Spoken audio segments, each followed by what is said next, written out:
Mr. Speaker, I first want to commend our Minister of Finance on his wonderful presentation. And of course, I want to lend my full support to the budget as presented in this honorable House. I also want to thank all those within the government system who assisted in finalizing the budget document. I think that their work should never go unnoticed, Mr. Speaker. They play a very important role in our efforts here today. Importantly, Mr. Speaker, this budget represents contributions from various walks of life and various sectors within the society. Our farmers, the small business owners,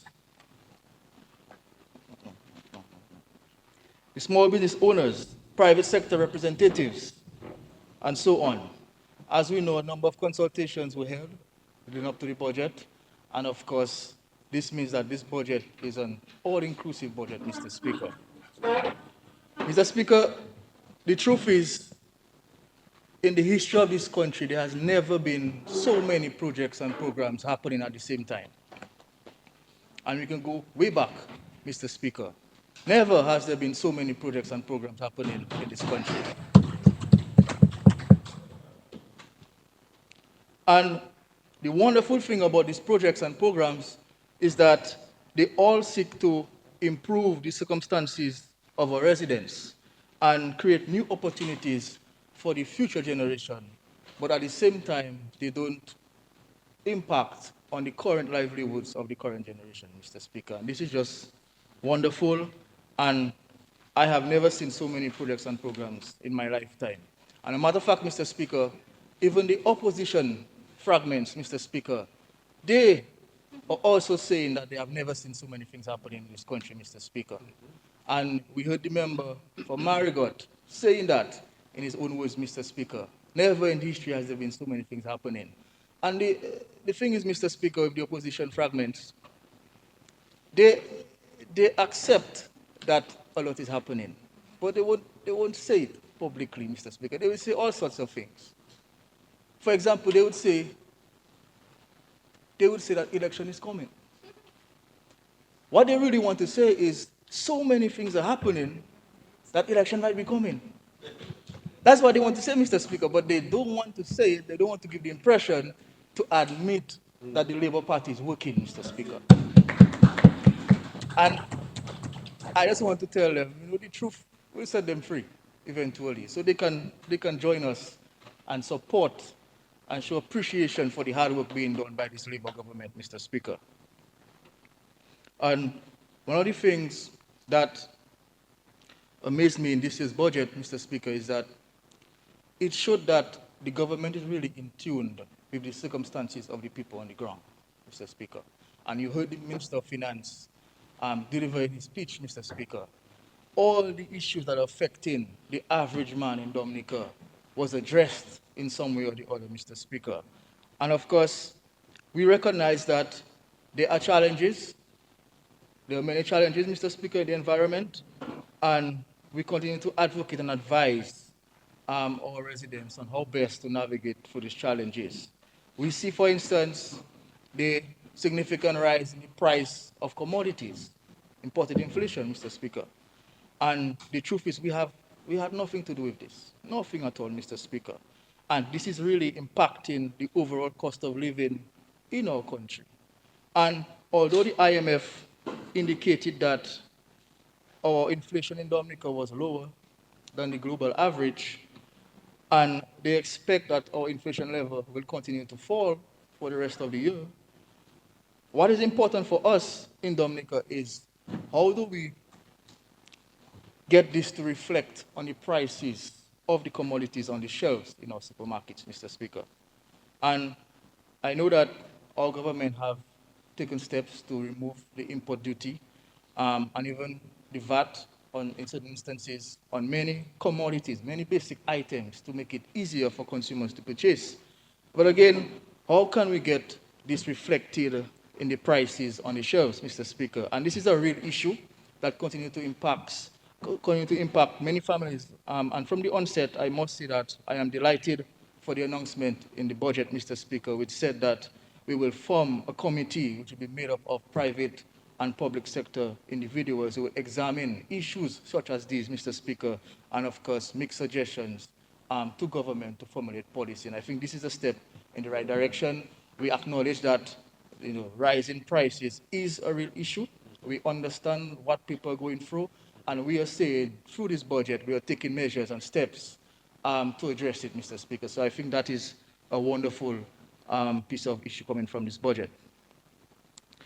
Mr. Speaker, the budget was also formulated against the backdrop of constant threats of natural disasters coming from the acceleration of climate change.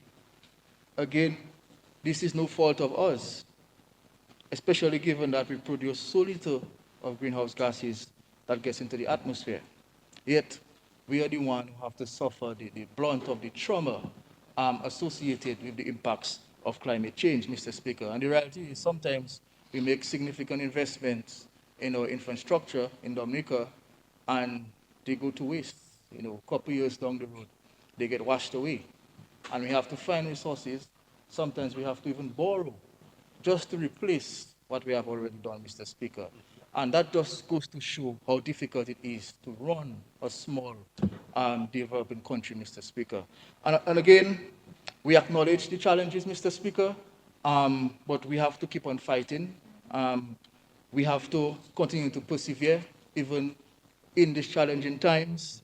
And the main thing to always remember is, even in these difficult times, government will always maintain its programs and policies to create a better life for our citizens, Mr. Speaker. And it's against this backdrop, Mr. Speaker, that I feel honored and privileged to be afforded another opportunity to make a contribution towards this budget in this honorable House. And it will be remiss of me not to begin my contribution on what was termed the largest infrastructural project in CARICOM by the member for Marigot. And we can see that from the budget, $400 million is allocated for our international airport, Mr. Speaker. And that is the most significant allocation in this budget document here today. And an important point, Mr. Speaker, that many people tend to forget is that we build in this airport and there will be no burden on the future generation to repay. Just imagine building an airport with $1.4 billion, not having to borrow, not having to face a development bank, Mr. Speaker, and matter of fact, no bank will give you that amount of money. And we are tapping into a non-tax revenue arrangement to build this airport, Mr. Speaker. And I can't think of any country around the world that has gone that route, Mr. Speaker. And we in Dominica, we are blessed with leadership and visionary leadership to ensure that this approach is the best approach for us in Dominica. So our international airport will serve as the gateway to access Europe and North America. This is something that many governments in the past has attempted to achieve. It wasn't possible, and I'm convinced that all the challenges we face can be eliminated with the construction of our international airport.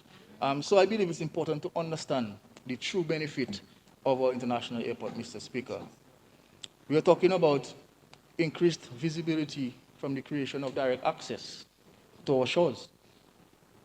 Most of us, if not all of us, had the very unpleasant experience of having to travel to and from Dominica and having to go almost island hopping to get to your final destination, Mr. Speaker. You have to embark, disembark, embark, disembark. And sometimes, when you finally get to your destination, Mr. Speaker, you're finding out that your luggage never embarked. Mr. Speaker, just think about that. A first-time visitor coming to Dominica and having to go through this ordeal, Mr. Speaker. And I believe our international airport, Mr. Speaker, can solve that problem for us. Mr. Speaker, movement of agricultural produce. Our international airport will open up international markets for agricultural produce. Just imagine, harvesting your produce from your farm, harvesting produce from a place we call Savan in Penville, and transporting that to Wesley, you know, 30, 40 minutes away, boarding a flight into the US mainland in one day, Mr. Speaker. And I think these are the opportunities we have to think about for international airport, Mr. Speaker. Even closer. Remember for Marigot, even closer. Yeah. And Mr. Speaker, the employment creation. This is another very important aspect of our international airport. Um, and not just in the construction phase. I was advised that about 150 folks are already employed at the site. But beyond the construction phase, in the operationalization of the airport, Mr. Speaker, we're going to need so many workers um, to perform tasks on a daily basis at the international airport, Mr. Speaker. So I believe the international airport and the related infrastructure will bring a complete spike in our economic fortunes for generations to come.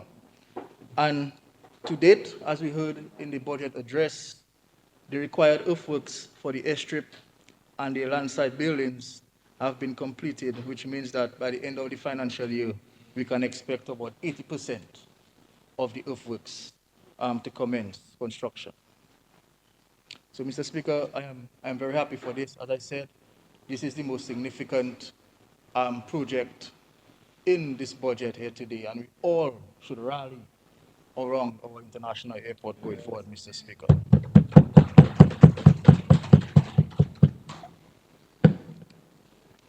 Mr. Speaker, over the last fiscal year, Dominica has been making strides as it relates to attaining sporting excellence at the local, regional, and international levels. Government has continued to invest to modernize, and importantly, modernize the sector while our athletes continue to make a name for themselves. And the reality is, Mr. Speaker, 2 decades ago, we could hardly find a place in Dominica to play marble, Mr. Speaker. That's the reality. And in 2024, when you look around and see the number of facilities all across the island, Mr. Speaker, and we're not just focusing on large facilities in the city or the Windsor Park or Portsmouth, Geneva. We're also focusing on small community-based facilities, Mr. Speaker. We can't ignore the grassroots man. The man that have to go work and come home. He wants to play, but the facilities in the communities doesn't allow him, Mr. Speaker. And that's what we have been able to do as a government, Mr. Speaker.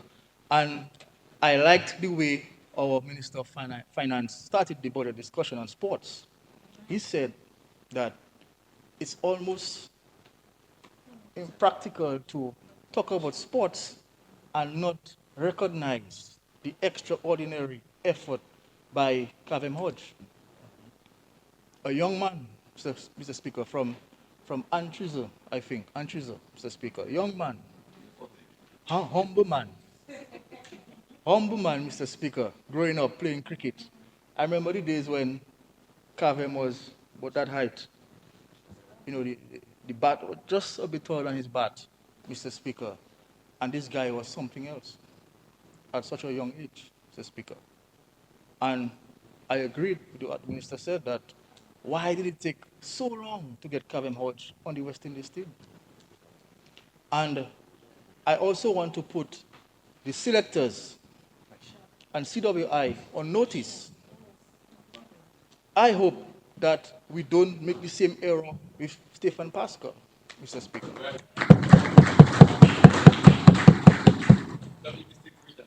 You can't make the mistake 3 times, Mr. Speaker.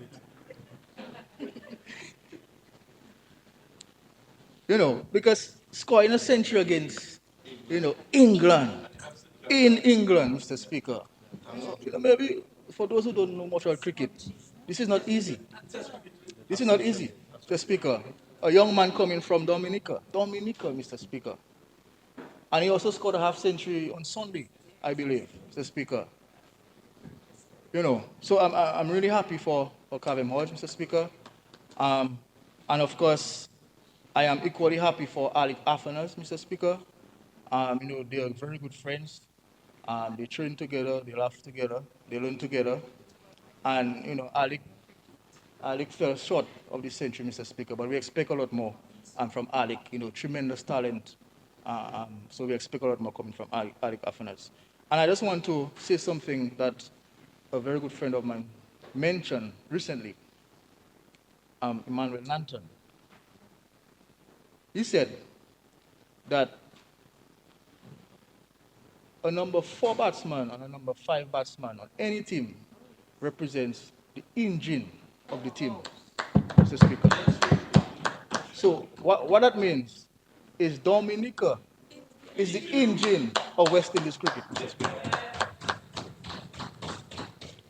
And I just want to commend publicly the contribution of Emmanuel Lanton, Mr. Speaker. Many times it goes unnoticed. Emmanuel Lanton has committed his life towards cricket, Mr. Speaker. I think it is even an award. His life for cricket, Mr. Speaker. Worked with so many young guys in the countryside and grooming these young guys. Find opportunities for young players, you know, many young players got an opportunity to study through cricket scholarships because of the contribution of Nanton, Mr. Speaker. And I just want to put that on record in this honorable house. His contribution, very significant, and I commend him for that, Mr. Speaker. And Mr. Speaker, just to say that, you know, our players are excelling with the current facilities we have. With the current facilities we have, Mr. Speaker. And I want to piggyback on what Senator Lockhart mentioned earlier in his presentation, that yes, the facilities are important. And yes, government is committed to developing the facilities, as we are doing. But it takes more than facilities to get there and to stay there, Mr. Speaker. It takes commitment, dedication, hard work, work ethic, Mr. Speaker, to perform at the highest level, Mr. Speaker. And I'm just happy that our athletes are showing that they have what it takes to perform at the highest level, Mr. Speaker. And of course, we remain committed to this. We so committed to this that recently the government of Dominica appointed the formation of the National Sports Council. This was something that have been eluding us for some time, and I'm very happy that finally we were able to come through with the National Sports Council, Mr. Speaker, and we have appointed the very knowledgeable and experienced Mr. Billy Doctorow to spearhead that council, Mr. Speaker. You know, I want to congratulate Billy Doctorow. I have a lot of respect and admiration for Mr. Doctorow. He have served different sporting associations. He was an international cricket umpire for many years. Even now, he's no longer a cricket umpire. He has his own business, but he continues to invest a lot of funds from his business into sports, Mr. Speaker. And this is just wonderful, and I want to commend Billy Doctorow for this. Mr. Speaker, just to be clear, the goal of the Sports Council is really to enhance the overall management of sports in Dominica. I know the member for Marigot asked. Um, um, he asked. Although I suspect he knows, but he asked, Mr. Speaker, enhance the overall management of sports in Dominica. And of course, a large part of that will be looking at the current legislation that governs sports, Mr. Speaker. This is outdated. 1976 or thereabout. We cannot function and seek to develop a sector, and we are operating in an archaic legal system, Mr. Speaker. So one of the mandates of the Sports Council is to look at that piece of legislation and see how we can modernize it, make it more relevant to the times, Mr. Speaker. And I want to commend the Ministry of Legal Affairs. They have also looked at the piece of legislation for us, the AG's office, and of course the Minister of National Security. They have looked at it. They have recommendations on what they believe is the best piece of legislation to govern sports. We have also engaged the services of Mr. Laron, who will lead in terms of liaising with the council, getting suggestions and recommendations from them, and of course collating this, and then we can have a formal submission to the cabinet for discussion, and of course to further it in Parliament, Mr. Speaker. But just to say that we have done very well in terms of the facilities and infrastructure aspects of sports. I think that now is the time for us to put some emphasis on the legal framework and the structure and deal with more intangibles, Mr. Speaker. So part of the mandate of the Sports Council will also be to finalize the national sports policy, Mr. Speaker.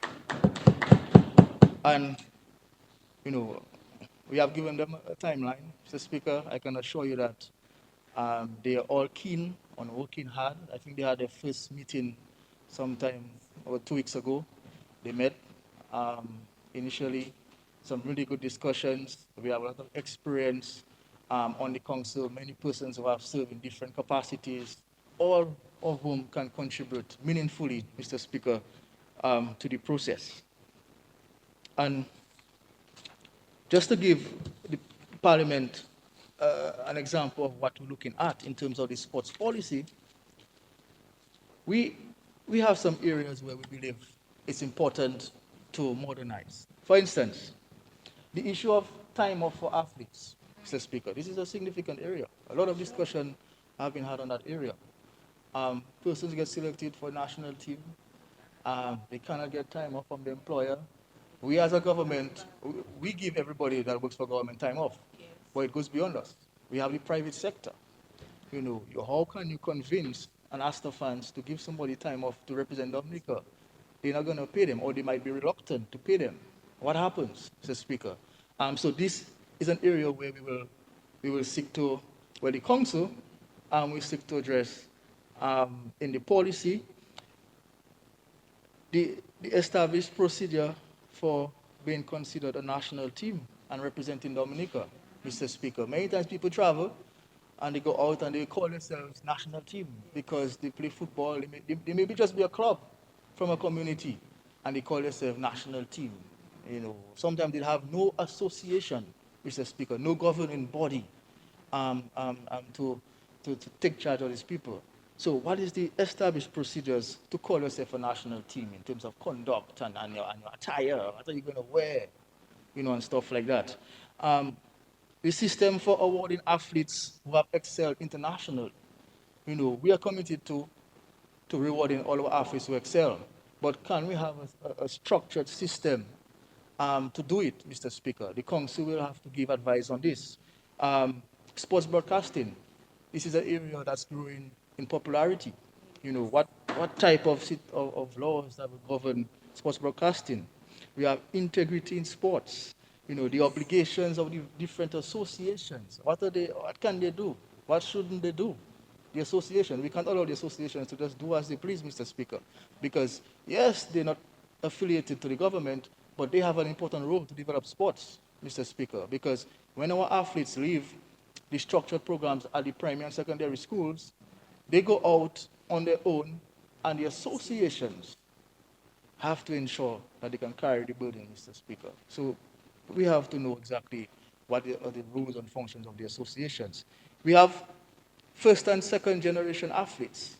How do we treat that, Mr. Speaker? The policy should be clear on these areas. The role of the private sector, the school leagues, and how we can improve it, Mr. Speaker.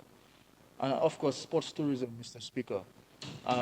We want to know what are the recommendations, how we can benefit more from our sports tourism and attract more visitors to Dominica, Mr. Speaker. So all of these things, Mr. Speaker, and many, many more, should, in my humble opinion, be clearly articulated in the comprehensive sports policy, which the council is formed, they're excited, they're energetic, and they're going to work, Mr. Speaker. The experts are at work, Mr. Speaker, and I hope that very soon we can come back to this house with an updated act for sports, and then following that, a comprehensive national sports policy that will govern sports, Mr. Speaker.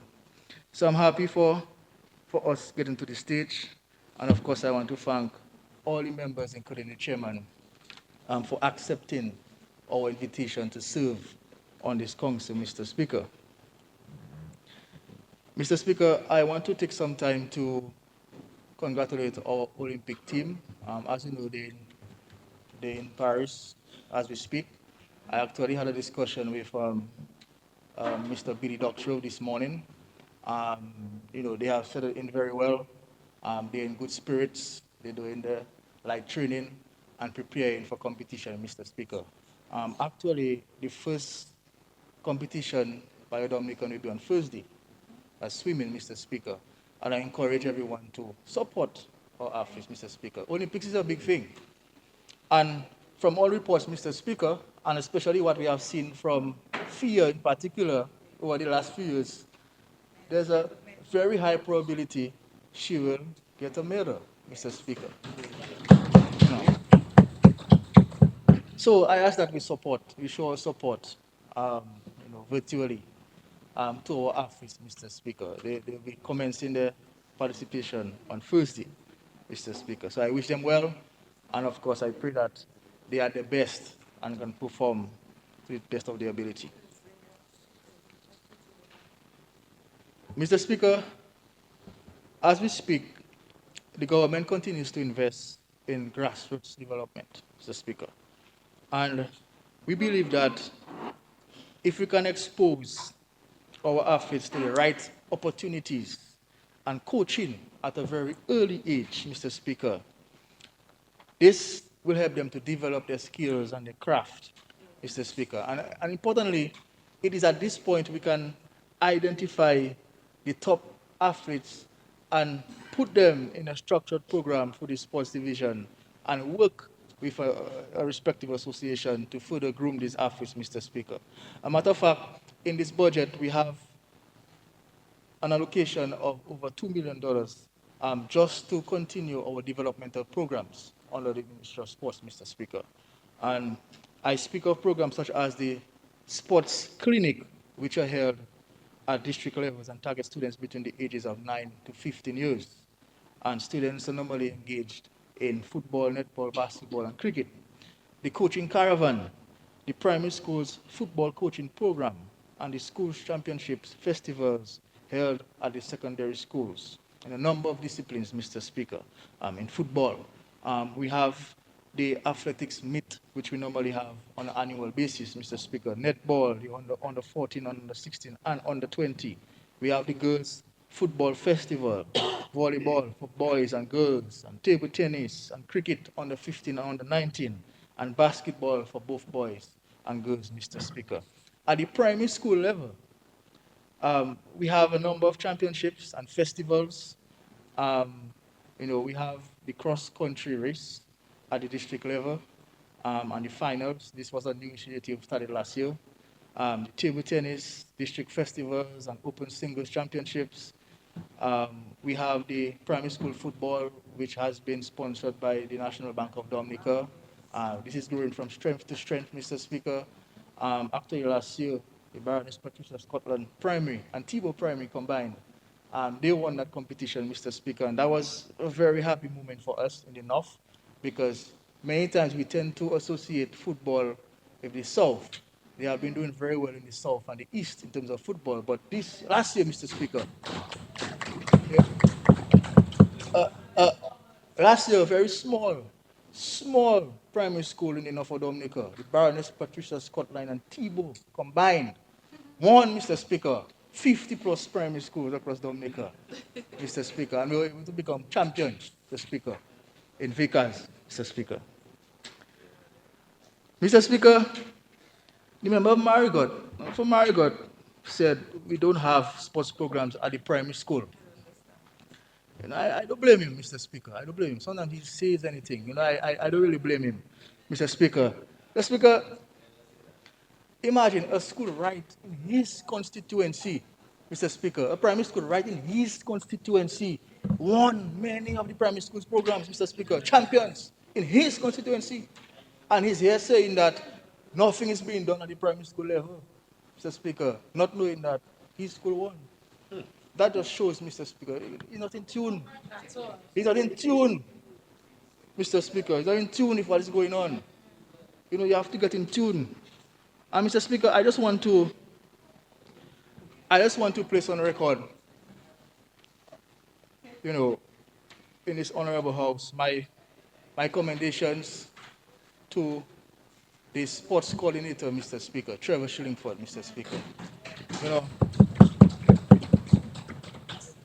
You know, and of course, his sports officers, youth sports officers, Mr. Speaker, they continue to deliver on all these developmental programs, Mr. Speaker. And, sometimes these programs can be very difficult to run, Mr. Speaker. All the logistics, getting primary schools from all across Dominica um, to the Lindo Park, for instance, for competition. It's not easy. It can be a nightmare, Mr. Speaker. But Trevor Shillingford and the sports division have been able to do that for a number of years, Mr. Speaker. And I really want to commend them for the effort, Mr. Speaker. Apart from the developmental programs and investments we are making in grassroots sports, we have also created opportunities outside of Dominica. That's also very important. Dominica is represented at the Carifta Games, the World Indoor Athletics Championship, the Windward Island School Games. Unfortunately, we could not have it this year because of Hurricane Beryl, but last year, it was a very successful event. We had the Windward Islands under 19 and under 15 cricket, the OECS volleyball, we had the OECS netball, the CONCACAF sanctions football tournament at the senior and youth levels, the regional under 16 netball tournament, NACAC age group competitions, Mr. Speaker, the CARICOM Youth Games, the World Outdoor Athletics Championships, Mr. Speaker. Dominica also hosted, Mr. Speaker. We sent delegations to these events, but we also hosted regional and international tournaments, which also play a role in pushing the agenda for sports tourism. We hosted the OECS Table Tennis Championship last financial year. We hosted the OECS Under 21 Women's Volleyball Championship. Of course, we hosted the test match, West Indies versus India. We also hosted the Windward Islands Under 19 Cricket Tournament, Mr. Speaker, which from all reports was very successful. So we continue to play our part, Mr. Speaker, in creating avenues for young athletes to perform. Because if that is not done, they can fall by the wayside, Mr. Speaker. Mr. Speaker, in our efforts to improve community sports around Dominica, a project to lit up 8 playing fields commenced in the last fiscal year. And one may ask, why are we investing in lights on community playing fields? That's a question we get sometimes. Why do we invest in lights at community playing fields? Because it comes with a significant cost, Mr. Speaker. In the region of $200,000 is spent just to erect lights on one playing field. And then we are doing 8, 8 in a time when there's so many other competing priorities. So many other competing priorities, Mr. Speaker. So, Mr. Speaker, one of the concerns our office articulated to us is that, they want to play in the evening because of commitments, and that's one of the driving forces behind this project, Mr. Speaker, providing lighting to address the issues of the athletes, in the evening time. So the scope of works included the excavation to allow for the placement of the concrete bases, the construction of the concrete bases, the trenching to allow for underground cables, the erection of 45-foot metal poles, which are very resilient, Mr. Speaker, and of course the installation of LED lighting. As of now, the lighting system have been installed on 5 playing fields, at Mahou, at Vickers, at Grand Fort, Bellevue Chope, and Ansdime. And in this fiscal period, Mr. Speaker, we're looking to conclude the other three playing fields, which is the Sophia playing field, Center playing field at Granby, and, and Granville playing field at Portsmouth, Mr. Speaker. Um, I really want to commend the Member of Parliaments for their support in this project. We actually visited many of them. The parents who were there with us, they had a significant role to play in determining, where exactly to put the poles and what they want to do for the playing field, future plans of the playing fields, further expansion, and all these things. I want to commend every single parent for this playing fields, Mr. Speaker. But my advice to the community on a whole, where we implement these lighting solutions, is they have a role to play, Mr. Speaker, in basic maintenance of these playing fields. If overtopping water is a problem in a playing field, and a simple drain can solve that problem, Mr. Speaker, the community, the village council, the sports committee, they have to get on board and help us to help them, Mr. Speaker. Basic maintenance of the playing field, ensure the grass is cut, play a role in ensuring that the facility is well kept and protected, Mr. Speaker. And of course, they have to make proper use of the facility. Organize leagues, the village councils, the community sports groups, organize leagues. Every weekend should be bubbling, Mr. Speaker, in these communities from sporting activities, Mr. Speaker, in the evening time. Yep. You cannot say the sun is hot.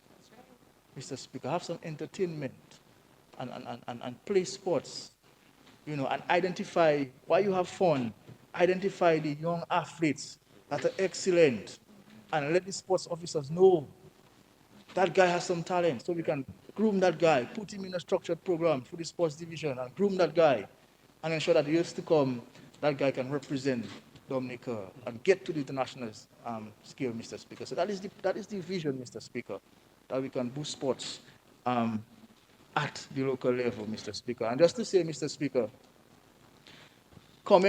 this weekend coming, Mr. Speaker, we will have the return of one of the most entertaining football leagues in Dominica, Mr. Speaker. This weekend coming, Sunday, Mr. Speaker.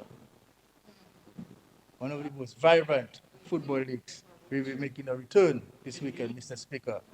And of course, I'm inviting you to join, Mr. Speaker.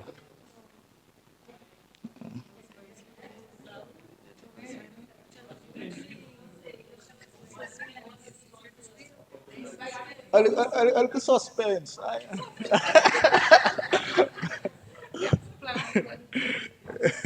Mr. The St. Joe Football League. So,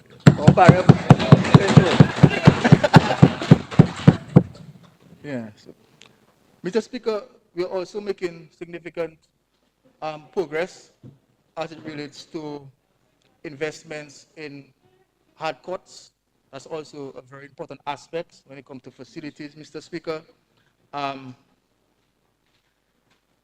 we works ongoing at the Laplane hard court, Mr. Speaker. Um, I want to commend the parrot for Laplane, Mr. Speaker, in a special way. Because, there was a long-standing issue at Laplane playing field in terms of the lighting. It wasn't adequate. And in a matter of months, this was rectified through the involvement of the parrot. And again, the court, Mr. Speaker, speaking to young persons in our plane, they would always bring up the issue of court, we want a court. Because the truth is, we had started some works on the Laplane court a few years ago, but it never completed.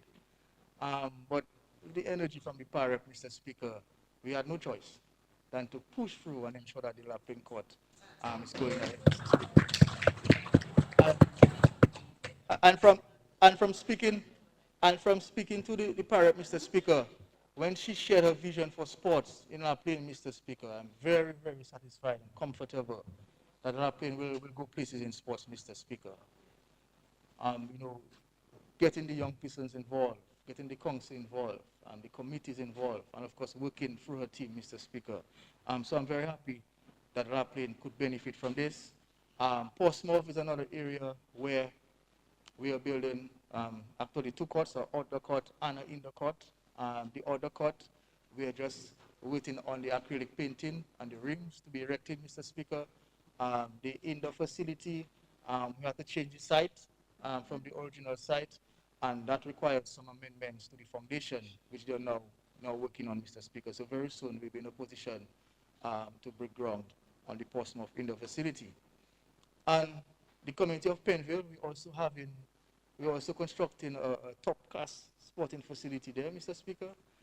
If you know Penville, Mr. Speaker, you will know that Penville is by no means flat.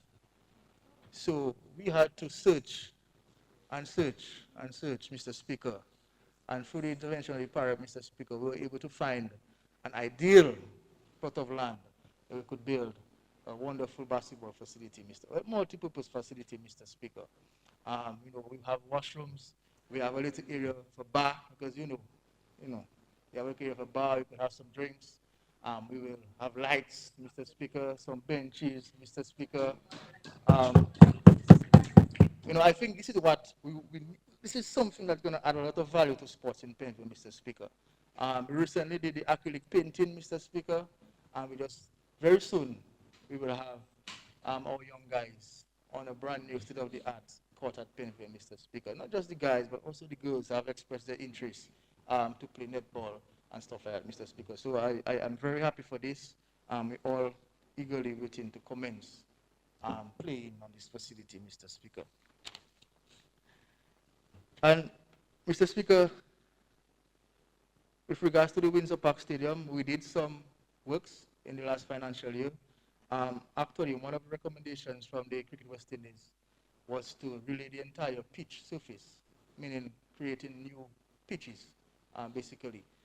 So we had to dig up the entire square, do complete new pitches, give it some months to cure and stuff like that. And from all reports, following the Dream 11 competition, the wicket is playing very well for a new wicket. So I'm happy for this. Of course, we will do some further rehabilitation to the outfield because that's also important. And of course, the lighting system, when it's complete, I believe we will start to create some more economic activity generated from the Windsor Park Stadium, Mr. Speaker. So I'm very happy for this, Mr. Speaker. And just to say that, just to highlight some of the accomplishment by our athletes for the financial year. As we know, Fia Lafont, she won the first gold medal at the indoor championships in the women's triple jump. We had, of course, the excellence from our cricketers, Kavem Hodge and Alec Afanas. Stephen Pascal also, he was captain in the West Indies under-19 team. That is very significant. Dominica won the Windward Islands under-15 cricket tournament. Addison James from Marigot, he won bronze in the under-20 boys category at the Carifta Games. Dominica won the boys and girls basketball at the Windward Island School Games. Dominica placed third in the regional under-16 netball competition. Denick Luke from Portsmouth won the bronze medal at the NACAC under-23 in the 800 meters. Mr. Speaker, I also want to highlight this young athlete, Amir Gilbert from Penville, Mr. Speaker. Amir Gilbert from Penville, Mr. Speaker. Amir is what you refer to as a true all-rounder, Mr. Speaker. Amir is into football, into cricket, into netball. Just name the sport. Amir Gilbert from Penville, Mr. Speaker. I just want us to remember that name, Mr. Speaker. Amir Gilbert. I think she will go far, Mr. Speaker. She's already playing for the West Indies under-19 team. So young, Mr. Speaker. So I congratulate her and her mother, and of course, the entire family, Mr. Speaker. And it's just bizarre when you listen to people say that nothing is happening in sports, Mr. Speaker. I can understand. I mean, you can say that, not enough is being done, as is the case, everywhere. More can always be done, Mr. Speaker, but you cannot say that nothing is being done in sports, Mr. Speaker. No. Now we have indoor facilities. One of the days where we had outdoor facilities, now we have indoor facilities. So the elements of the weather is no longer deterrent to practice and train, Mr. Speaker. And that's where we're going, Mr. Speaker. We're modernizing the sector, Mr. Speaker. It's not perfect. There will always be things that we can do. There will always be improvements that we can do, given the limited resources. But I believe we are on the right track when it comes to sports, Mr. Speaker.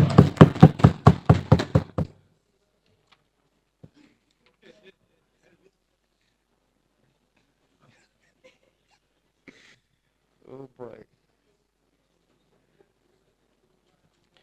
Mr. Speaker,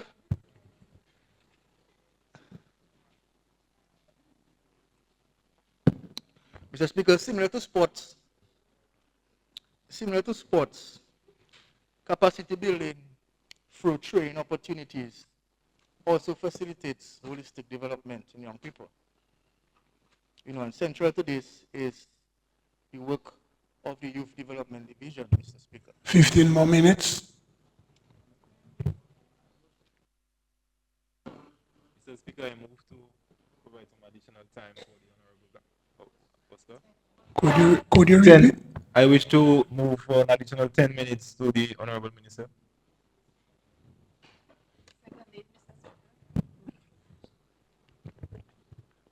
It has been moved and seconded that the minister be given an additional 10 minutes. Those in favor? Those against? The ayes have it. Honorable Minister, you are given an additional 10 minutes. Thank you, colleagues. Thank you, Mr. Speaker. Mr. Speaker, the Youth Division Skills Programs also plays an important role in the empowerment of youth in Dominica. And we have to accept the fact that there are tremendous employment opportunities available in skill-based trades, Mr. Speaker. Um, for instance, auto mechanics, Mr. Speaker, with the volume of vehicles that are now coming into Dominica, Mr. Speaker. We need persons that are able to apply that trade and to make a living out of these things, Mr. Speaker. You know, electricals, plumbing, construction tradesmen, Mr. Speaker. A matter of fact, there is a growing skills gap in all of these sectors, Mr. Speaker. So we want to prepare all our young people to take advantage of these things, Mr. Speaker. Honorable Member, tilt your mic closer to you. Like just tilt it, yes. And yeah, good. Thank Good. you. All right. Thank you. In March 2024, the Youth Division partnered with the Muslim community and held a 4-month building trades model at the Dominica State College, where inmates got an opportunity to learn a valuable trade that will remain with them for the rest of their life, Mr. Speaker. And hopefully, when and if they get out, Mr. Speaker, they will be equipped with the necessary skills to make a valuable contribution in that part of their life, Mr. Speaker. In April 2024, the small engines repair models, Mr. Speaker, it was implemented very successfully for a number of young guys, showing tremendous interest in that, Mr. Speaker. And I want to commend all the staff of the division for the commitment in this trying times. And a tracer study was done, Mr. Speaker, during the last fiscal year. And the results indicated that the recent graduates of these programs, 58% of them, Mr. Speaker, have found employment, Mr. Speaker. That is tremendous. 58% of the people who go through these programs, they end up in gainful employment, Mr. Speaker. So this is making a tremendous contribution to our growth and development, Mr. Speaker. Mr. Speaker, the ministry also seeks to promote a culture of entrepreneurship. And, the DYBT plays a very important role in that. I won't dive below the surface when it comes to DYBT. I will leave it to my dear colleague, Philip Rowe. But a number of programs was implemented through the DYBT, Mr. Speaker, and all trying to ensure that young people can achieve their true potential through entrepreneurship, Mr. Speaker. Because too many times we believe in Dominica that the only form of employment is working for government, and we don't harness our skills and talents and ideas and enter the world of business, of small business, to earn a living, Mr. Speaker. And I want to commend the coordinator of the Youth Business Trust, for his efforts, Mr. Speaker. This is really working in our favor, in the favor of young people, Mr. Speaker.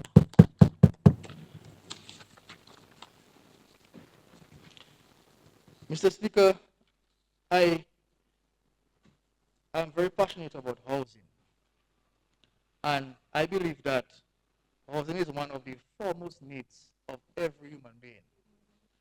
Every human being aims to own a home at one point in their life. However, there are significant barriers to persons owning a home, Mr. Speaker. We know that the financial institutions may have terms and conditions that may hinder persons' access to these resources, Mr. Speaker. And furthermore, in instances where homes are destroyed, as was the case following Hurricane Maria, that person is then forced to start from scratch. And for young people in particular, they might have even greater difficulty to contract a mortgage, Mr. Speaker. Because young people, they might have pre-existing debt. They might be, they might have a student loan, which makes it very difficult to contract additional debt. They might have a vehicle loan, which also limits the ability to contract a mortgage, Mr. Speaker.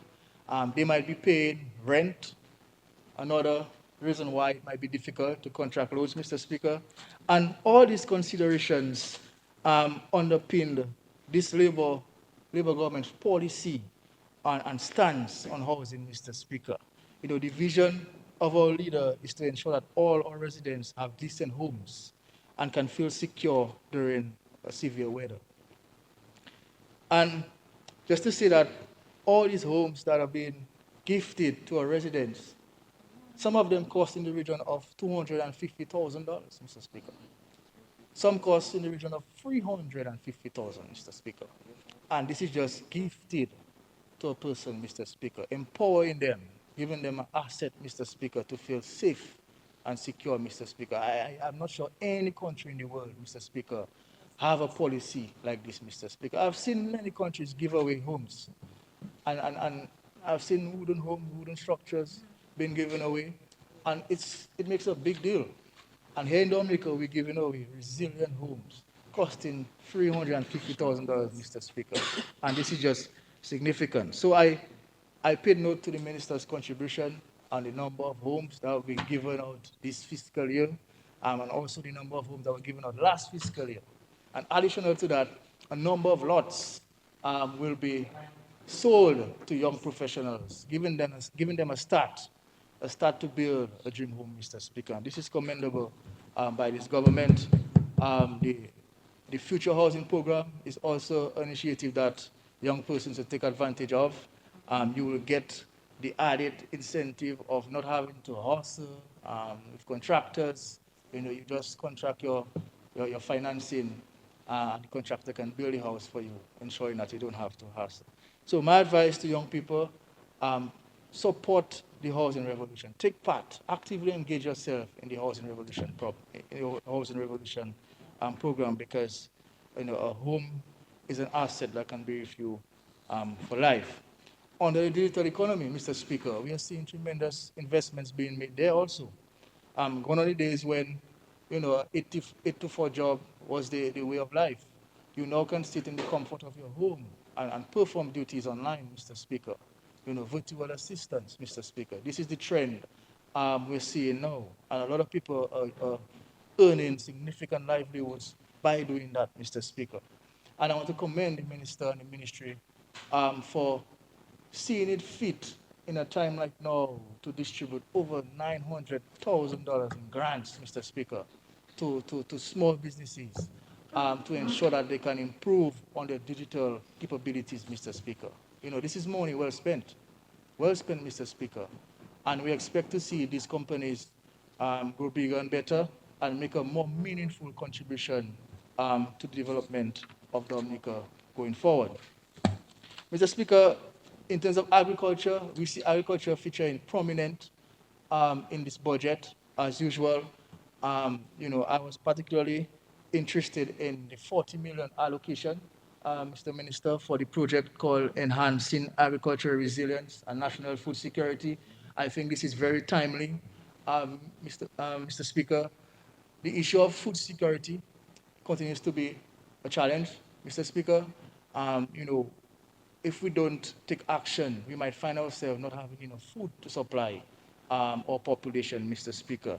And I was really happy to see in the budget a number of initiatives was mentioned that will ensure that we have food security, that eradicate the issues with access to lands and access to markets and stuff like that, Mr. Speaker. And diseases, Mr. Speaker. We have a tissue culture facility opened in 1 mile that produces so many disease-resistant plants, Mr. Speaker. 500,000 per year. Disease-resistant plant, Mr. Speaker. And I think this is a step in the right direction for our agriculture, Mr. Speaker, to ensure food security and to ensure that our farmers can earn a decent living from agriculture, Mr. Speaker. My only advice to especially young people who get involved in agriculture is treat agriculture like a business. You have to do your record keeping, Mr. Speaker. Do your market research. Use modern farming techniques, Mr. Speaker. Don't leave things to chance and hope that you produce. You have to be motivated to make it work, Mr. Speaker. And this is my advice for our agriculture young persons. And of course, Mr. Speaker, our NEP features prominently in the budget estimates. $30 million allocated just for NEP. Mr. Speaker, this is a very important project for the government of Dominica. Our NEP crews are doing a wonderful job, Mr. Speaker. And of course, we want to ensure that they continue to do that contribution to Dominica, Mr. Speaker. Mr. Speaker, I want to just thank, the ministry staff for their dedication and hard work over the past fiscal year.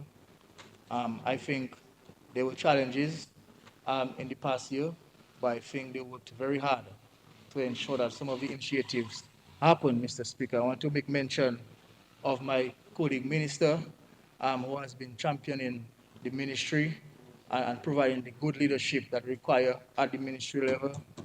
Um, the PS, very good asset, very knowledgeable and experienced.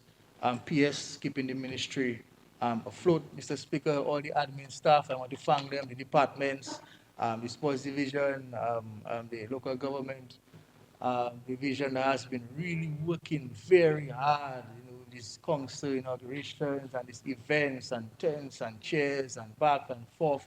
They have really delivered, Mr. Speaker, over the last fiscal year, and I really want to commend them for all their hard work, Mr. Speaker. Of course, the associations, I want to ask them to continue championing and looking out for our athletes. Our athletes are the important people, so we have to continue to work alongside our athletes. And of course, all our boards and committees, like the Windsor Park Committee and all the other various committees, Mr. Speaker, I want to thank them for their significant contribution over the last year. Mr. Speaker, finally, it will be remiss of me not to put on record my personal gratitude and that of the entire Vickers constituency for the extraordinary leadership shown by our parent, Mr. Speaker. Leadership like that comes once in a lifetime, Mr. Speaker. And some countries will never see leadership like that, Mr. Speaker. Never, ever, Mr. Speaker. And I really want to send a high debt of gratitude to our leader, Honorable Roosevelt Skerrit, Mr. Speaker. We are very privileged to have a leader like that, especially at this time, and we continue to cherish that opportunity, Mr. Speaker. As I have always said, in the Vickers constituency, we don't really have party per se, in the constituency, labor is our culture. Labor is our way of life. Labor is how we empower each other. So we don't really have this back and forth about party. All of us, You know, that's our culture, that's our way of life, Mr. Speaker. And we work to improve. We work to improve the circumstances of every person in the constituent. That's the only way you're gonna see progress in a society. Work with each other and ensure that you can build each other, Mr. Speaker. Just to say that the Vickers constituency will continue to benefit from a number of measures presented in the estimates tabled here today, Mr. Speaker. I'm happy for the allocation for upgrading the water supply because there has been some recurrent issues when it comes to that system for a number of years. The transformation of the school surroundings at Vickers is ongoing. Um, and the early childhood facility is now complete. I was advised from education that it will be open in September, so we welcome this with both hands. The lighting, of course, as I mentioned earlier, the lighting has now been installed on the playing field, and we will seek to partake in different sporting activities. And we will continue to benefit from all the social programs in the constituency. That plays a very important role in our development. Our constituency is unique in that we have an aged population, Mr. Speaker. So we have to do what it takes to ensure that all our elderly are well taken care of, Mr. Speaker. And they love to show us when we help them, Mr. Speaker. That is what drives us and motivates us to continue to work on their behalf. The NEP program, as I said, will continue. Um, you know, the housing program, Mr. Minister, in Penville, where we're building 16 housing units, Vickers, we have 20 housing units, and of course, we have just acquired land in Tibo, where we'll also seek to build housing for the wonderful people of Tibo. Tibo also have the construction of the primary school, which is going very nicely. Honorable Minister, thank you so much for that. Tibo people have been echoing that call for years for the primary school, Mr. Speaker. I'm happy that we're at a stage where we're actually delivering on that promise. And of course, this school will be allocated to special needs, which is very important, Mr. Speaker. There are a number of other initiatives happening in the constituency, Mr. Speaker, but really, as I said, for us, it's about working with each other for the betterment of each other, Mr. Speaker. The projects are important, but the main thing is working out and looking out for each other, Mr. Speaker. And I believe that we have the perfect leader to help us achieve just that, Mr. Speaker. So, after listening to this budget, Mr. Speaker, I am convinced that given, given the circumstances we now face, we have a working budget, a practical budget, a budget that can help us achieve what we want to achieve, Mr. Speaker, and maintain the livelihoods of every single individual, Mr. Speaker. So I fully support every single aspect of this budget, and I look forward to implementation. Thank you very much, Mr. Speaker.